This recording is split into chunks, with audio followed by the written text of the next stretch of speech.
देश में भले ही पूर्णबंदी ने सब कुछ रोक दिया हो, लेकिन इस दौरान सियासत थमती नजर नहीं आ रही है। खासकर मध्य प्रदेश की, जहां स्वास्थ्य मुसीबत के बीच शिवराज कैबिनेट के विस्तार और उपचुनाव को लेकर पारा गरमाया हुआ है।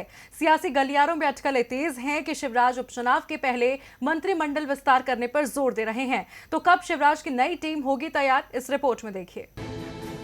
देश में लागू पूर्णबंदी के बीच मध्य प्रदेश का सियासी पारा दिन ब दिन चढ़ता जा रहा है। अब शिवराज कैबिनेट के विस्तार की अटकलें जोरों पर हैं। कहा जा रहा है कि तालाबंदी के चौथे चरण में शिवराज अपनी नई टीम का ऐलान कर सकते हैं।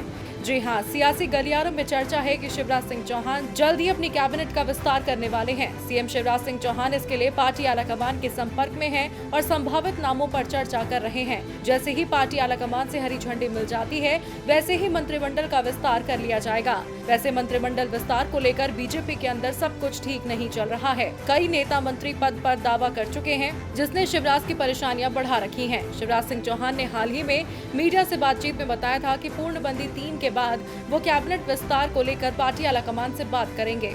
फिलहाल तो वो तालाबंदी के चौथे चरण की तैयारियों में व्यस्त हैं।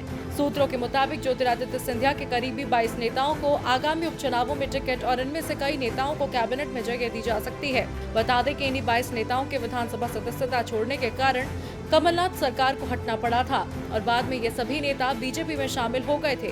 सूत्रों के अनुसार बीजेपी आलाकमान के भी साफ निर्देश हैं कि सिंधिया के करीबी नेताओं को पहले एडजस्ट किया जाएगा। इसके साथ ही पार्टी विधानसभा उपचुनाव के लिए रणनीति बनाने में भी जुटी हुई है, जिसके मद्देनजर हाल ही में बीजेपी नेताओं ने अहम बैठक की, जिसमें ज्योतिरादित्य सिंधिया भी मौजूद रहे। बीजेपी में शामिल होने के बाद पहली बार ज्योतिरादित्य सिंधिया बीजेपी नेताओं के साथ मीटिंग में शामिल हुए।